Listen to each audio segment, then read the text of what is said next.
Buonasera a tutti, buonasera anche alle persone che sono nelle altre due sale qui collegate e le scuse a coloro che non sono riusciti a entrare in queste sale. Ci sono comunque degli schermi che sono stati montati sia in Piazza del Duomo sia in altre parti della città e quindi potranno seguire, oltre che chiaramente in streaming, questa lezione che apre il festival.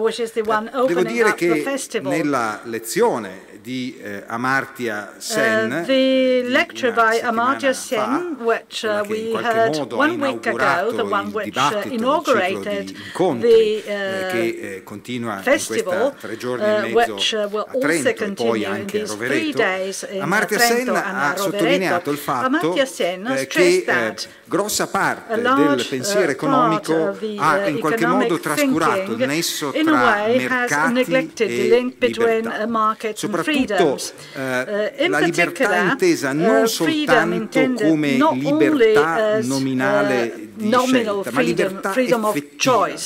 L'esempio classico è quello di un disoccupato che può decidere di lavorare, ma che se non trova lavoro non è in condizione di realizzare questa Bene, sottolineava Sen, molto del pensiero economico si è occupato del rapporto tra mercato e benessere, ma non si è voluto approfondire a sufficienza il nesso tra mercato e libertà. Rodrik, lo studioso che questa sera appunto, ci illustrerà le sue teorie, è forse uno degli studiosi che ha maggiormente contribuito ad analizzare il rapporto tra mercato e istituzioni che servono a redistribuire il reddito, perché uno dei limiti all'esercizio effettivo della libertà è il fatto che il mercato, il rapporto tra mercato e benessere, tende ad ignorare spesso la distribuzione del reddito. E quindi in questa attività dei mercati, nell'apertura dei mercati, ci sono degli effetti distributivi molto importanti ed è per questo motivo che esistono delle istituzioni che rappresentano delle infrastrutture al funzionamento di questi mercati che servono proprio anche a rimediare a delle distribuzioni del reddito che possano risultare palesemente inique e quindi a in qualche modo ridurre le disuguaglianze che vengono create con l'operato stesso dei mercati. Rodrik è autore di saggi fondamentali che hanno analizzato il rapporto tra apertura dei mercati, internazionalizzazione, globalizzazione, apertura al commercio e sistemi redistributivi, sottolineando come sia fondamentale avere delle istituzioni che redistribuiscono, che garantiscono protezione sociale, che evitano l'esplosione delle disuguaglianze proprio quando si vuole liberalizzare gli scambi. E in generale ha sottolineato come i mercati non agiscono mai da soli, ma abbiano bisogno di istituzioni. C'è però un problema, che queste istituzioni possono essere messe in piedi soltanto da decisioni collettive, meccanismi, processi di scelta collettiva che vanno al di là delle scelte del singolo individuo. Ci sono delle democrazie, ci sono delle istanze, degli organi e dei momenti decisionali in cui queste istituzioni possono essere messe in piedi. Oggi però nell'attuale definizione delle giurisdizioni di chi appunto decide e opera queste scelte collettive, la dimensione prevalente è una dimensione nazionale. Ma molti fenomeni e molti anche processi oggi finiscono per avere invece una scala che va al di là dei confini nazionali. Quindi c'è una tensione di fondo tra scelte collettive, istituzioni che operano su scala nazionale e fenomeni come quelli legati alla globalizzazione e che trascendono i confini dello Stato nazionale. Quindi trovavamo molto opportuno avere proprio questa prima lezione da parte di Rodrik incentrata su questo tema. Questa necessità di creare delle forme di coordinamento tra decisioni tra diversi paesi, di riuscire a governare dei processi che avvengono su scala planetaria. Rodrik è professore alla Kennedy School of Government, ha ricevuto nel 2007 un premio molto importante per le sue attività che sono sempre al confine tra l'economia e anche la scienza politica e la scienza sociale, l'Hirschman Prize. Ha un curriculum vita impressionante, soltanto un anno più di me, ma devo dire la sua produzione scientifica è davvero sterminata. Noi abbiamo un programmino che ogni tanto utilizziamo per guardare l'impatto e l'ammontare delle pubblicazioni scientifiche nella nostra disciplina. Si chiama Publish or Perish, che vuol dire o pubblici o in qualche modo soccombi nella competizione, in qualche modo nel campo della ricerca. Bene, se si scrive il nome di Rodrik, il programma quasi si blocca e poi ritorna un messaggio che dice esaurito la lista disponibile. Più di 1000 pubblicazioni vengono listate, alcune delle quali sono ampiamente citate, hanno un numero impressionante di citazioni in Google Scholar, quindi che è davvero un elenco di citazioni molto restrittive, perché si tratta di riviste referate internazionali, qui è molto difficile pubblicare, quindi avere un così alto numero sono pochi gli articoli che vengono pubblicati, quindi avere un numero così alto di citazioni è davvero un segno di un impatto molto forte sulla disciplina. Il suo lavoro maggiormente citato è un libro del 97, Has Globalization Gone Too Far, un libro che non a caso è stato poi citato da Business Week, messo nell'elenco dei 10 libri più influenti di quel decennio. Questa sera ci parlerà forse di quello che è la conseguenza, il passaggio successivo di questa sua riflessione. Il titolo che ha voluto dare a questa lezione è The Future of Globalization. Is the title. You have the floor.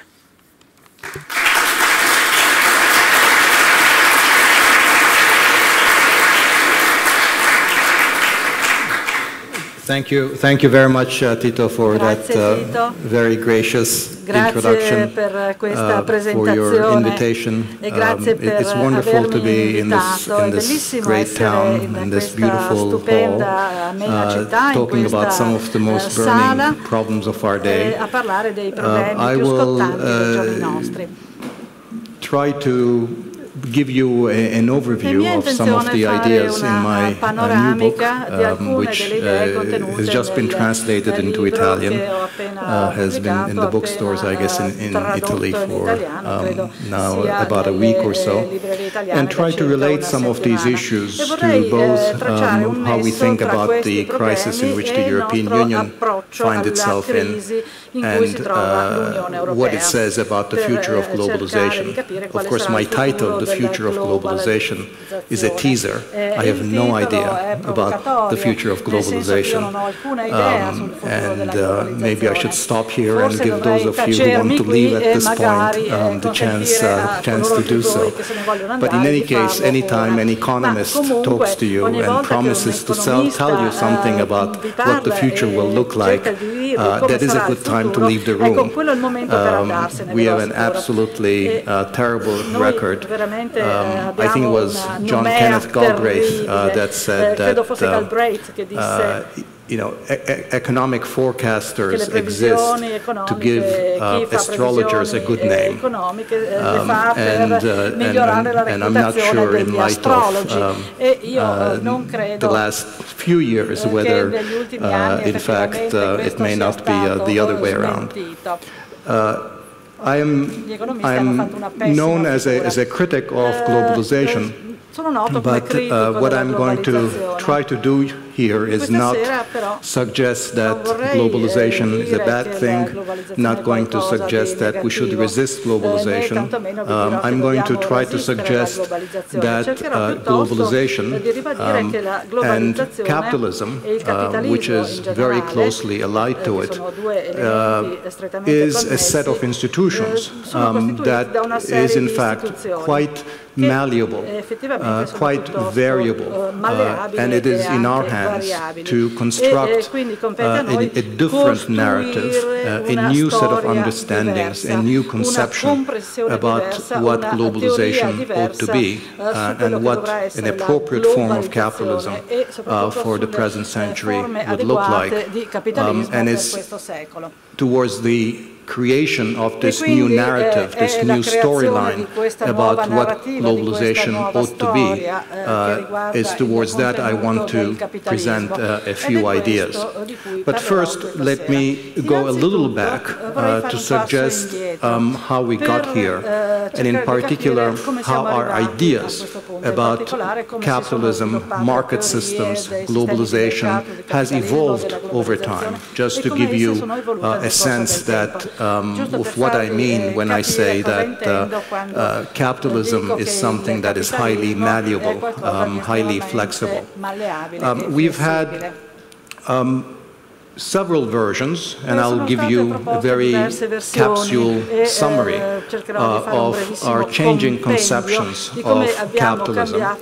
The earliest intellectual construction of capitalism, what I call version 1.0, is an idea that goes back to Adam Smith. And Adam Smith's central insight was that the market system and competition are the most dynamic form of an economic engine that we could think of, and that markets and competition were a source of generating wealth and material well-being.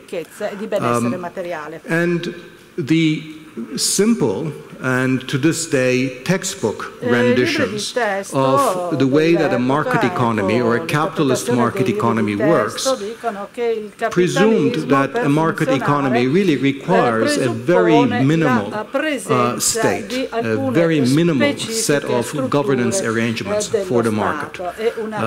In particular, the way that Adam Smith put it, you need, of course, the state to provide for national defense. You need the state to provide for a system of protection of property rights so that capitalism can exist. And of course, you need minimal administration of justice. And those are the three things that the state really requires. Now, Adam Smith, in fact, had a much more expansive view of the functions of the state, which you get if you read his other work, and not just The Wealth of Nations. But this minimal view, this very thin understanding of what the market system required, is still the residue of the Smithian system and the textbook version of the market economy that we have inherited from that initial version 1.0 of capitalism. This, in practice, this view of this version of capitalism was the view that underlay the 19th century conduct of economic policy, where in fact the state had very limited functions, collected very little revenue, and didn't have an understanding of conducting macroeconomic policy or providing a lot of any social protection. It also is the foundation of today's libertarian vision. Libertarianism is a current of thought that still remains quite strong in the United States and attaches a very, very minimal function to what the role of the government ought to be. And the basic idea is that the government should do the absolute minimum, just get out of the way, and markets will take care of themselves. In particular, they will take care of all of our needs at the same time.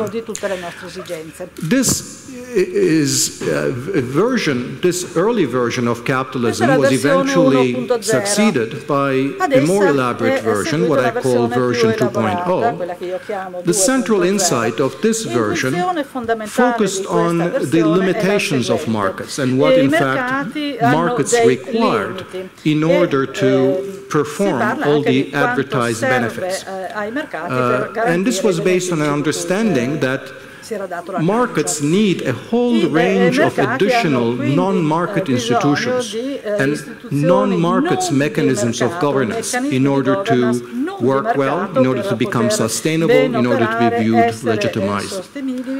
So markets in that way aren't self-creating. You need not just property rights, but also a wide range of contract enforcement institutions, wide range of judicial institutions to enforce contracts. As we have increasingly understood, they are not self-regulating in the sense that you need rules and regulations to ensure that employers don't cheat their workers, banks don't cheat their borrowers, that firms and producers don't cheat their customers, and that countries have the productive structure to generate sort of new industries and move into new industries that markets don't necessarily generate on their own.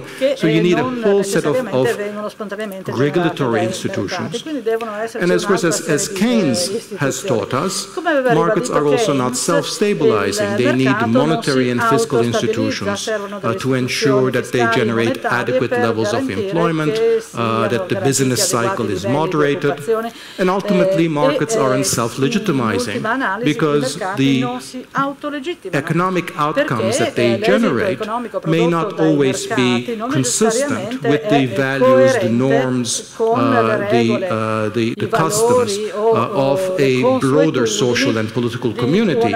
So you need mechanisms of safety nets, social protection, and ultimately, of course, political democracy as well, as an institution that legitimizes markets, because ultimately people know that they have the power and the voice to generate the rules that can influence the way or moderate the ways in which markets produce. That is why the evolution of capitalism in the 20th century, in particular after the Second World War, has been a history of a wide range of institutions, regulatory institutions, redistributive institutions, monetary and fiscal institutions, and institutions of social and political conflict management, which have been the complement of the development of markets and which have been necessary to legitimize markets.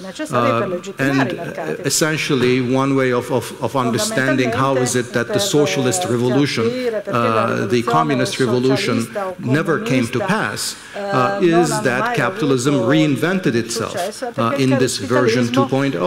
It learned to regulate itself. It learned to embed itself in these broader social and political institutions. In practice, in the way that this was practiced in the advanced countries of the world, it was a combination of Keynes and the welfare state. Keynes in terms of macroeconomic policy, stabilization policy, and the welfare state to provide for the social protections. And in the newly industrializing countries of the developing world, there was a third set of interventions, and those were, of course, import substitution policies or industrial policies to restructure their economies, to overcome market imperfections of another kind in the productive sphere. Now, this capitalism, version 2.0, was a national system of capitalism, not a global one. In fact, Keynes, who was one of the architects of the post-Second World War global economic system, the so-called Bretton Woods regime, understood very well that in order for what today we call Keynesianism, Keynesian economic policies, Keynesian moderation of the business cycle, Keynesian interventions, it was very important that the economic system not be thoroughly globalized. And in particular, it was very important that there be controls on the flow of capital across the world, because he understood that if you put all these countries in a global globally integrated, financially globalized world, given the ease with which money can flow in and out of countries and the constraints that that would place on the conduct of macroeconomic policies, that the kind of policy that he advocated, Keynesianism, would be incompatible with that kind of a system. So famously, Keynes said that we need capital controls not just as a temporary expedient until the post-war reconstruction is completed, but as a permanent element of this new regime. Similarly, in the area of trade relations, even though the GATT regime, the General Agreement on Tariffs and Trade, undertook and was successful in generating significant amount of trade liberalization, by today's standards, it is interesting how unambitious the GATT system was in terms of how far it pushed globalization in trade. Because, of course, we had whole areas of world trade left out of the GATT. Services wasn't included, agriculture wasn't included, developing countries weren't included. They could do whatever they wanted, so it was the rules applied only for manufacturers' trade for the advanced countries, and even for those countries when certain large sectors got under pressure that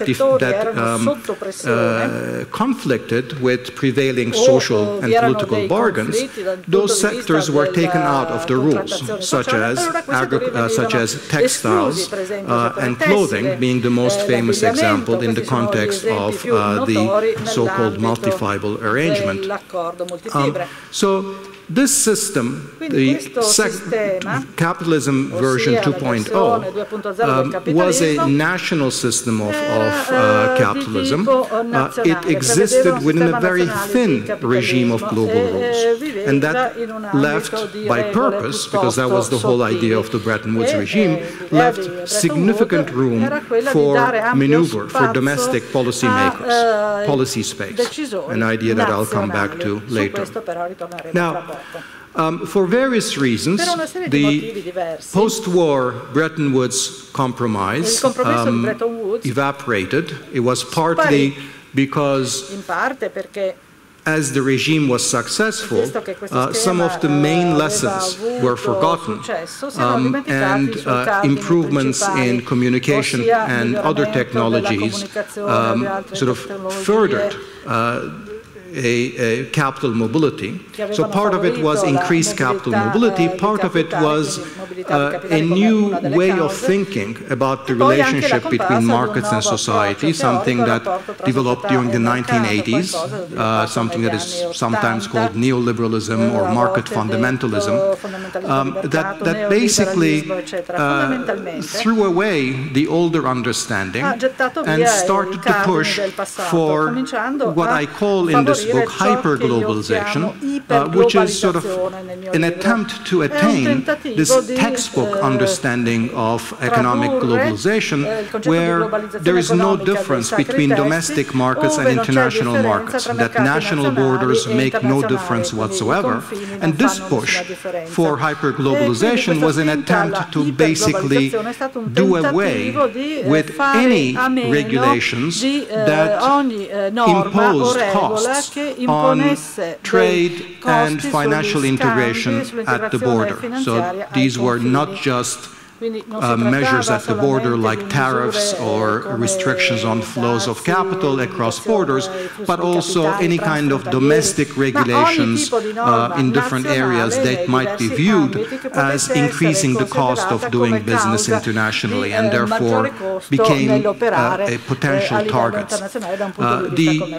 There were two elements to this push for hyperglobalization. One was the World Trade Organization, which was much more ambitious, much more expansive in terms of how much it wanted to push the trade liberalization frontier, and also how much it went beyond the border into trying to harmonize and regulate rules in terms of patent rules, copyright rules, industrial policy rules, subsidies, health and safety rules, to the extent that they might impose barriers to international trade and investment. And on the other side, it was financial liberalization, financial globalization, the idea that, quite contrary to what Keynes had said, that the new norm, the new orthodoxy became that the flow of capital, the flow of financial assets ought to be free rather than restricted. I think there was at least two blind spots that led to this push. One was that one could push for this hyperglobalization and worry about the institutional underpinnings to catch up later. So people who pushed, for example, for financial globalization, for free capital mobility, were often aware that in order for that system to work, you needed significant amount of regulatory apparatus, significant amount of macroeconomic, new macroeconomic tools